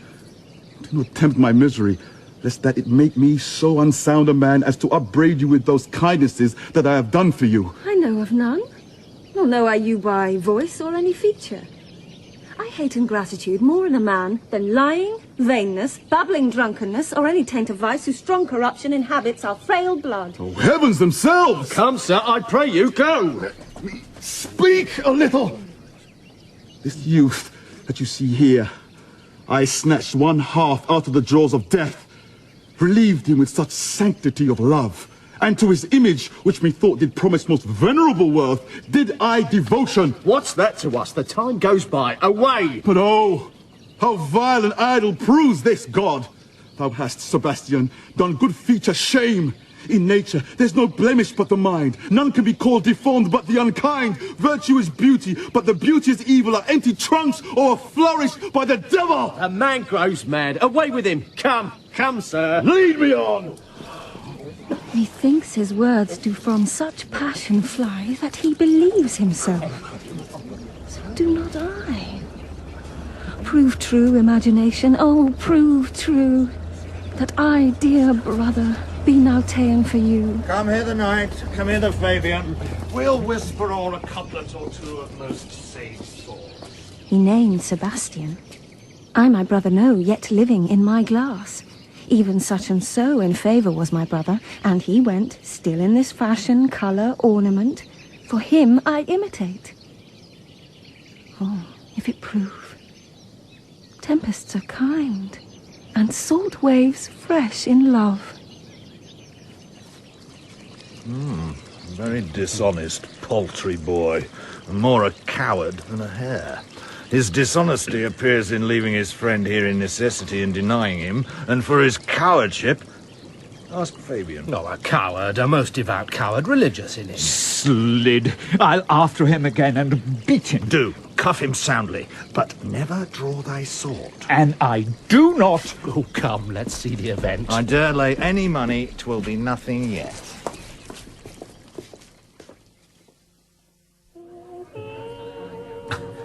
Will you make me believe that I am not sent for you? Go to. Thou art a foolish fellow. Let me be clear of thee. Well held out of faith. No, I do not know you, nor am I not sent to you by my lady to bid you come speak with her, nor your name is not Master Cesario, nor this is not my nose, neither nothing that is so is so. I prithee, vent thy folly somewhere else. Thou know'st not me. Vent my folly? Oh! He has heard that word of some great man, and now applies it to a fool. Vent my folly! I'm afraid this great love of the world will prove a cockney. I prithee now, ungird thy strangeness, and tell me what I shall vent to my lady. Shall I vent to her that thou art coming? I prithee, foolish Greek, depart from me. There's money for thee.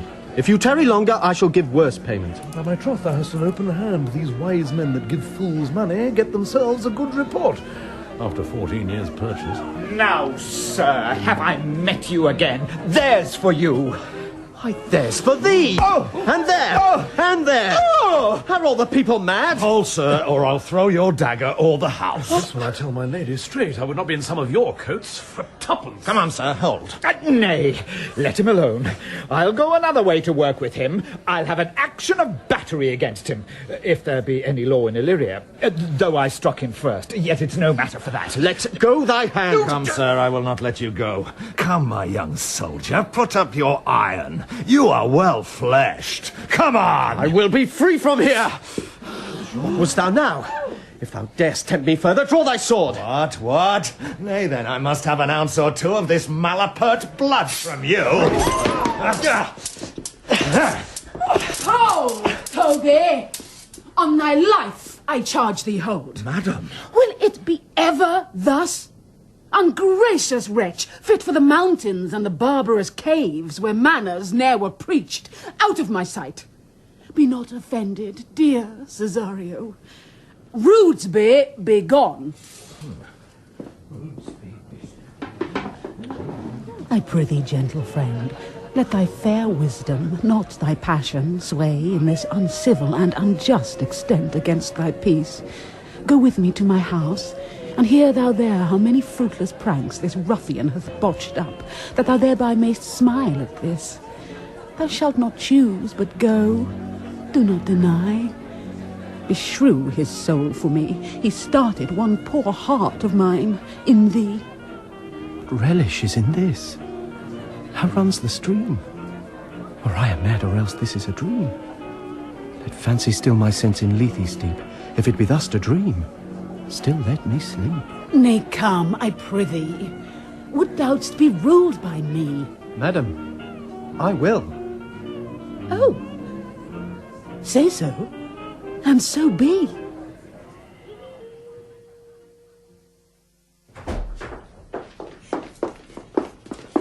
Nay, I prithee, Festi, put on this gown and this beard. Make Malvolio believe thou art Sir Topaz, the curate. Do it quickly. I'll call Sir Toby the whilst. Well, I'll put it on, and I will dissemble myself in it. And I would I were the first that ever dissembled in such a gown. I'm not tall enough to become the function well, nor lean enough to be thought a good student, but to be said an honest man and a good housekeeper goes as fairly as to say a careful man and a great scholar. Ah, the competitors enter. Jove bless thee, Master Parson. Bonus dies, Sir Toby. For as the old hermit of Prague that never saw pen and ink very wittily said to a niece of King Gorbatuk, that is, is. So I, being Master Parson, am Master Parson. For what is that, but that, and is, but is. To him, Sir Topaz. What ho, I say? Peace in this prison. The knave counterfeits well. A good knave. Who calls there? Sir Topaz, the curate, who comes to visit Malvolio, the lunatic. Sir Topaz. Sir Topaz, good Sir Topaz. Go to my lady. Out, hyperbolical fiend! How vexest thou this man? Talkst thou nothing but of ladies? Well said, Master Parson. Sir Topaz, never was man thus wronged. Oh, good Sir Topaz, do not think I am mad. They have laid me here in hideous dust. Fie, thou dishonest Satan! I call thee by the most modest terms, for I am one of those gentle ones that will use the devil himself with courtesy. Sayest thou, that house is dark? As hell, Sir Topaz. Why, it hath bay windows, transparent as barricadoes, and the clerestories towards the south-north are as lustrous as the ebony, and yet complainst thou of obstruction? I am not mad, Sir Topaz! I say to you, this house is dark! Madman, thou errest. I say there is no darkness but ignorance, in which thou art more puzzled than the Egyptians in their fog. I say this house is as dark as ignorance, though ignorance were as dark as hell. And I say there was never man thus abused. I'm no more mad than you are. Make the trial of it in any constant question. What is the opinion of Pythagoras concerning wildfowl? That the soul of our grandam might happily inhabit a bird. What thinkst thou of his opinion? I think nobly of the soul, and no way approve his opinion. Fare thee well. Remain thou still in darkness. Thou shalt hold the opinion of Pythagoras ere I will allow thy wits. And fear to kill a woodcock, lest thou dispossess the soul of thy grandam. Fare thee well. Sir Topaz! Sir Topaz! My most exquisite Sir Topaz. Nay, I am for all waters. Thou mightst have done this without thy beard and gown. He sees thee not. To him in thine own voice, and bring me word how thou find'st him. I would we were well rid of this knavery. If he may be conveniently delivered, I would he were, for I am now so far in offence with my niece, that I cannot pursue with any safety this sport, the upshot. Come by and by to my chamber. Come, Maria. Hey, Robin, jolly Robin, tell me how my lady does. Fool! My lady is unkind, Purdy. Alas, why In is here, she so? Fool, She I loves say. another. Who calls her? Good fool. As ever thou wilt deserve, well at my hand, help me to a candle and pen and ink and paper. As I am a gentleman, I will live to be thankful to thee for it. Master Malvolio! Aye, good fool. Alas, sir, how fail you besides your 5 wits? Fool, there was never man so notoriously abused. I'm as well in my wits, fool, as thou art. Oh, but as well? Then you are mad indeed, if you be no better in your wits than a fool. They have here profited me, keep me in darkness, send ministers to me, asses, and do all they can to face me out of my wits. Shh, advise you what you say. The minister is here. Malvolio, Malvolio, thy wits the heavens restore. Endeavour thyself to sleep and leave thy vain bibble-babble. Sir Topaz? Maintain no words with him, good fellow. Who, I, sir? Not I, sir. God buy you, good Sir Topaz. Marry, amen. I will, sir, I will. Fool! Fool, fool, I say! Alas, be patient. What say you, sir? I am shent for speaking to you. Good fool, help me to some light and some paper. I tell thee, I'm as well in my wits as any man in Illyria. Well a day that you were, sir. By this hand I am. Oh, good fool, some ink, paper, and light, and convey what I will set down to my lady. It shall advantage thee more than ever the bearing of letter did. I will help you to it, but tell me true, are you not mad indeed, or do you but counterfeit? Believe me, I am not, I tell thee true. Nay, I'll ne'er believe a madman till I see his brains. I will fetch you light and paper and ink. Fool, I'll requite it in the highest degree, I prithee. Begone. I am gone, sir, and anon, sir, I'll be with you again. In a trice, like to the old vice, your need to sustain. Who with dagger of lath in his rage and his wrath cries, ah, to the devil. Like a mad lad, pare thy nails, dad, adieu, good man devil.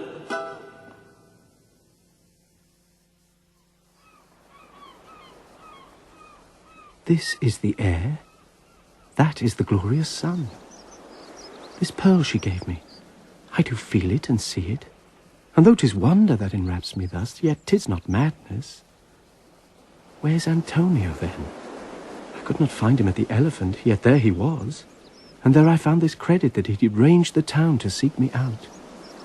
His counsel now might do me golden service. For though my soul disputes well with my sense that this may be some error, but no madness, yet doth this accident and flood of fortune so far exceed all instance, all discourse, that I am ready to distrust mine eyes and wrangle with my reason that persuades me to any other trust but that I am mad. Or else the lady's mad. Yet if 'twas so, she could not sway her house, command her followers, take and give back affairs in their dispatch with such a smooth, discreet, and stable bearing as I perceive she does. There's something in't that is deceivable. But here the lady comes. Blame not this haste of mine. If you mean well, now go with me and with this holy man into the chantry by. There before him and underneath that consecrated roof plight me the full assurance of your faith, that my most jealous and too doubtful soul may live at peace. He shall conceal it, whiles you are willing it shall come to note, what time we will our celebration keep according to my birth. What do you say? I'll follow this good man, and go with you, and having sworn truth, ever will be true. Then lead the way, good father, and heaven so shine that they may fairly note this act of mine.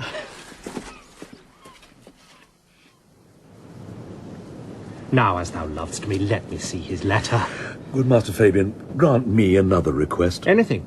Do not desire to see this letter. Oh, this is to give a dog, and in recompense desire my dog again. Belong you to the Lady Olivia, friend? Aye, sir, we are some of her trappings. I know thee well. How dost thou, my good fellow? Truly, sir, the better for my foes and the worse for my friends. Just the contrary, the better for thy friends. No, sir, the worse. How can that be? Marry, sir, they praise me and make an ass of me. Now my foes tell me plainly I am an ass, so that by my foes, sir, I profit in the knowledge of myself, and by my friends I am abused, so that conclusions to be as kisses, if your 4 negatives make you 2 affirmatives, why then the worse for my friends and the better for my foes. Why, this is excellent. By my troth, sir, no, though it please you to be one of my friends. That will not be the worse for me. There's gold.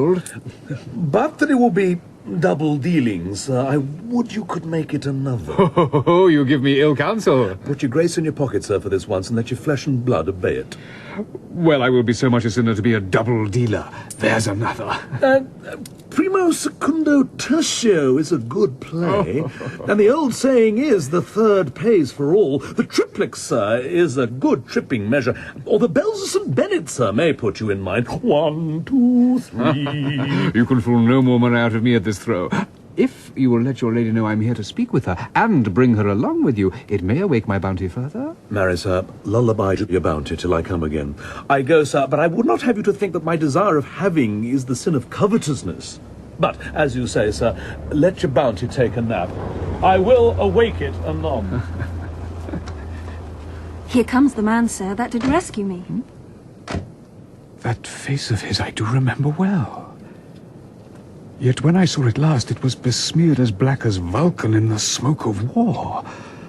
A bawbling vessel was he captain of, for shallow draught and bulk unprizable, with which such scatheful grapple did he make with the most noble bottom of our fleet, that very envy and the tongue of loss cried fame and honour on him. What's the matter? Orsino, this is that Antonio that took the Phoenix and her fraught from Candy. And this is he that did the tiger board when your young nephew Titus lost his leg. Here in the streets, desperate of shame and state, in private brabble did we apprehend him. He did me kindness, sir, drew on my side, but in conclusion put strange speech upon me. I know not what was but distraction. Notable pirate, thou salt-water thief, what foolish boldness brought thee to their mercies, whom thou in terms so bloody and so dear hast made thine enemies? Orsino, noble sir, you please that I shake off these names you give me. Antonio never yet was thief or pirate, though I confess on base and ground enough, Orsino's enemy. A witchcraft drew me hither. That most ingrateful boy there by your side, from the rude sea's enraged and foamy mouth, did I redeem. A racked, past hope he was. His life I gave him, and did thereto add my love without retention or restraint, all his in dedication. For his sake did I expose myself, pure for his love, into the danger of this adverse town, due to defend him when he was beset, where, being apprehended, his false cunning, not meaning to partake with me in danger, taught him to face me out of his acquaintance, and grew a 20 years removed thing, while one would wink, denied me mine own purse, which I had recommended to his use not half an hour before. How can this be? When came he to this town? Today, my lord. And for 3 months before, no interim, not a minute's vacancy, both day and night, did we keep company. Here comes the Countess. Now heaven walks on earth. But for thee, fellow, thy words are madness. 3 months this youth hath tended upon me. But more of that anon. Take him aside. What would my lord? But that he may not have, wherein Olivia may seem serviceable. Cesario, you do not keep promise with me. Madam? Gracious Olivia. What do you say, Cesario, good my lord? My lord would speak. My duty hushes me. If it be aught to the old tune, my lord, it is as fat and fulsome to mine ear as howling after music. Still so cruel? Still so constant, lord. What, to perverseness? You uncivil lady. To his ingrate and unauspicious altars, my soul of faithless offerings have breathed out that ever devotion tendered. What shall I do? Even what it please, my lord, that shall become him. Why should I not? Had I the heart to do it, like to the Egyptian thief at point of death, kill what I love? A savage jealousy that sometimes savours nobly? But hear me this. Since you to non-regardance cast my faith, and that I partly know the instrument that screws me from my true place in your favour, live you the marble-breasted tyrant still, but this your minion, whom I know you love, and whom by heaven I swear I tender dearly, him will I tear out of that cruel eye where he sits crowned in his master's spite. Come, boy, with me. My thoughts are ripe in mischief. I'll sacrifice the lamb that I do love to spite a raven's heart within a dove. And I, most jocund, apt, and willingly to do you rest, 1,000 deaths would die. Where goes Cesario? After him I love. More than I love these eyes, more than my life. More by all moors than e'er I shall love wife. If I do feign you witnesses above, punish my life for tainting of my love. I me detested! How am I beguiled? Who does beguile you? Who does you wrong? Hast thou forgot thyself? Is it so long? Call forth the Holy Father. Madam. Come, away! Whither, my lord? Cesario, husband! Stay. Husband? Aye, husband. Can he that deny? Husband, sir? No, my lord, not I. Alas, it is the baseness of thy fear that makes thee strangle thy propriety. Fear not, Cesario. Take thy fortunes up. Be that thou knowest thou art, and then thou art as great as that thou fearst. Oh, welcome, Father.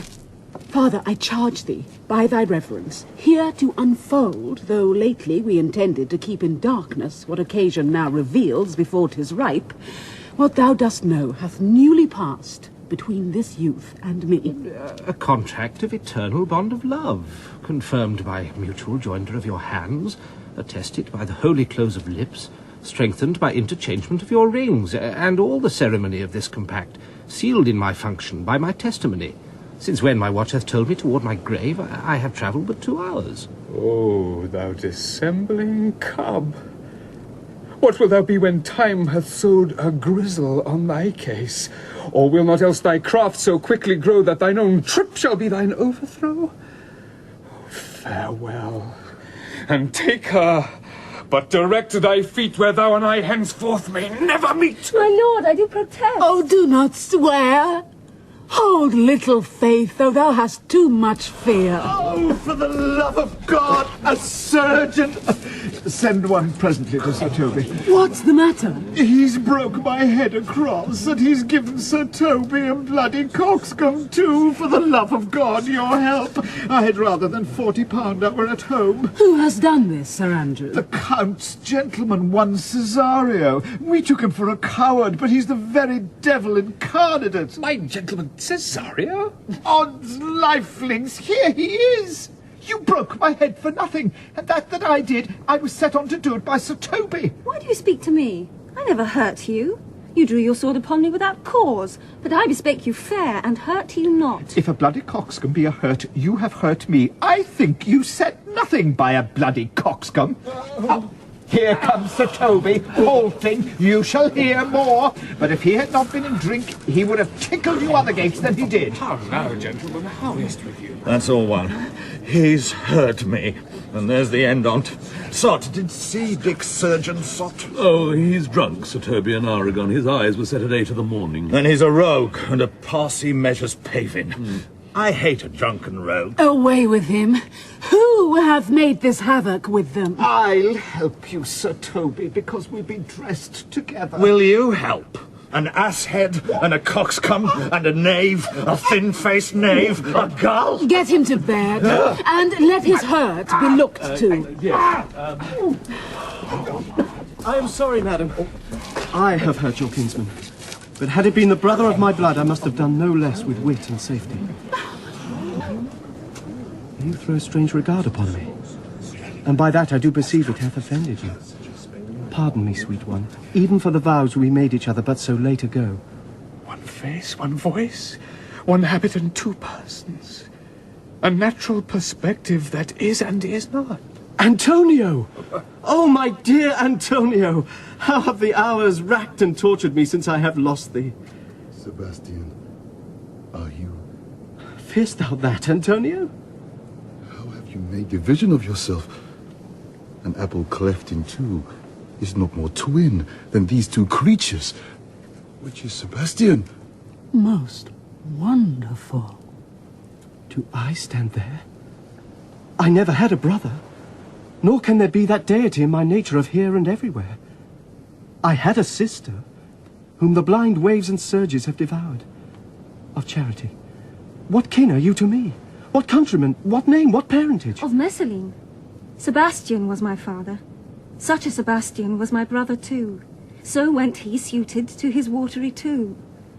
If spirits can assume both form and suit, you come to fright us. A spirit I am indeed, but am in that dimension grossly clad, which from the womb I did participate. Were you a woman, as the rest goes even, I should my tears let fall upon your cheek and say thrice welcome, drowned Viola. My father had a mole upon his brow. And so had mine. And died that day when Viola from her birth had numbered 13 years. Oh, that record is lively in my soul. He finished indeed his mortal act that day that made my sister 13 years. Oh. If nothing lets to make us happy both but this, my masculine usurped attire, do not embrace me, till each circumstance of place, time, fortune, do cohere and jump, that I am Viola. Which to confirm, I'll bring you to a captain in this town, where lie my maiden weeds, by whose gentle help I was preserved to serve this noble count. All the occurrence of my fortune since hath been between this lady and this lord. So comes it, lady, you have been mistook. But nature to her bias drew in that. You would have been contracted to a maid, nor are you therein by my life deceived. You are betrothed both to a maid and man. Be not amazed, right noble is his blood.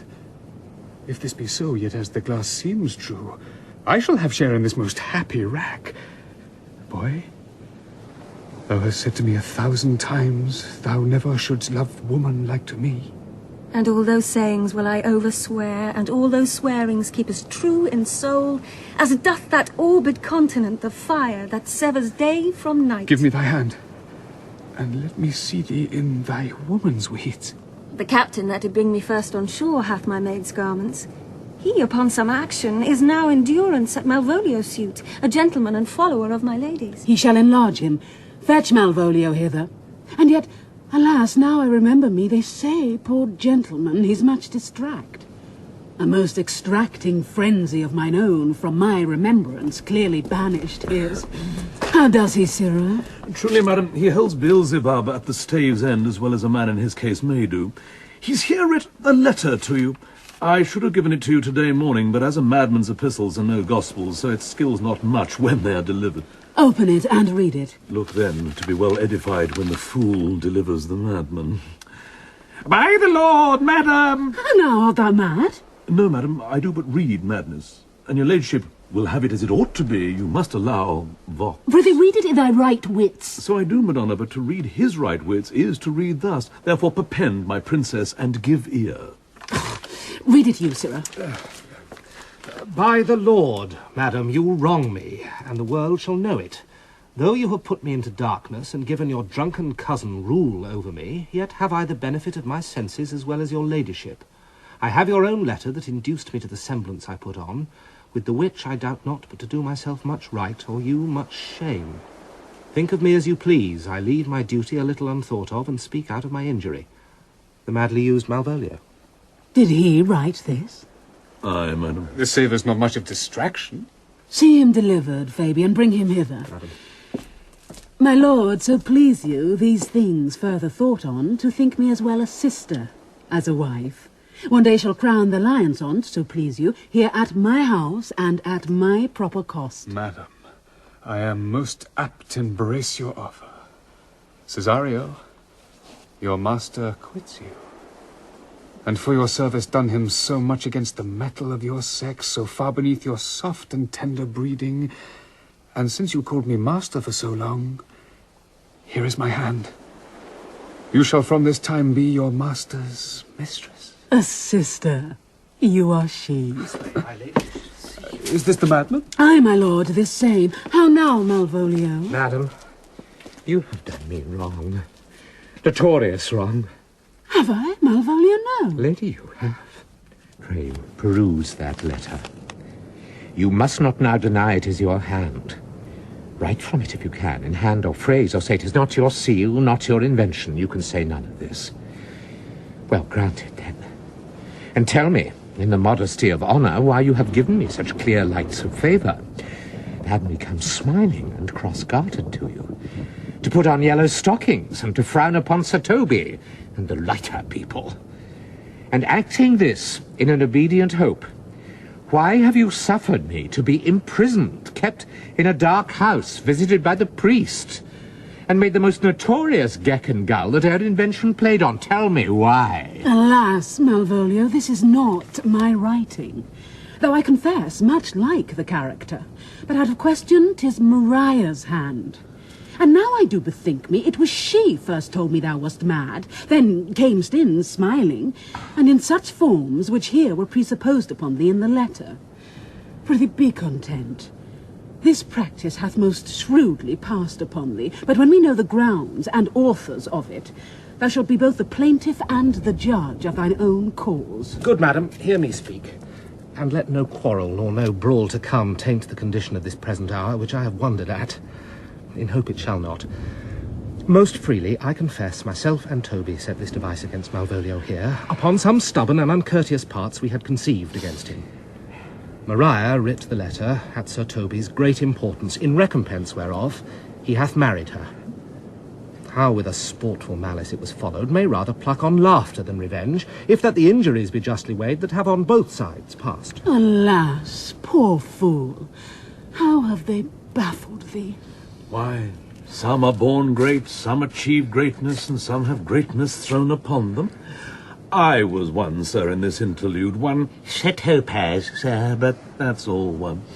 By the Lord Fool, I'm not mad. But do you remember, Madam, why laugh you at such a barren rascal? And you smile not, he's gagged. And thus the whirligig of time brings in his revenges, I'll be revenged on the whole pack of you.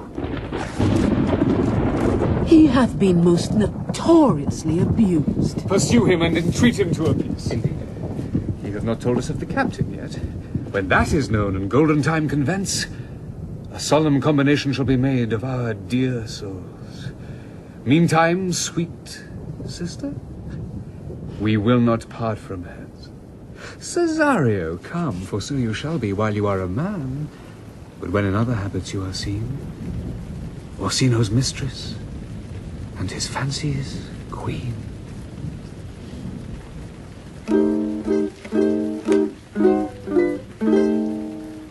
When that I was but a tiny little boy, with a hey-ho, the wind and the rain, a foolish thing was but a toy, for the rain it raineth every day. But when I came to man's estate, with a hey-ho, the wind and the rain, 'gainst knaves and thieves men shut their gate, for the rain it raineth every day. But when I came, alas, to wife, with a hey-ho, the wind and the rain, by swaggering could I never thrive, and the rain it raineth every day.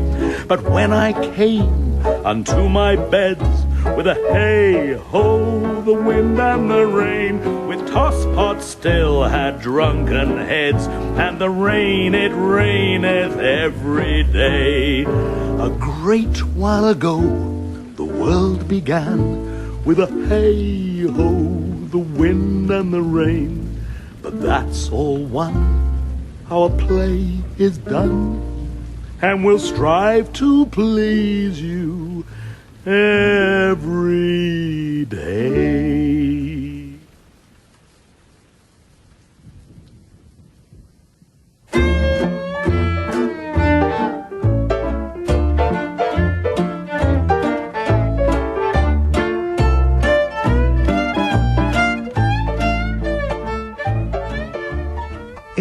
Twelfth Night by William Shakespeare, Orsino was played by Michael Maloney, and Viola was Anne-Marie Duff. The captain was John Rowe, and Olivia was Josette Simon. Malvolio was Hugh Ross, Feste, Nicky Henson, Maria, Geraldine Fitzgerald, Sir Toby Belch, Philip Jackson, Sir Andrew Aguecheek, Dermot Crowley. Fabian was Christopher Wright, Sebastian was Ewan Thomas, and Antonio, Brian Bovell. The music was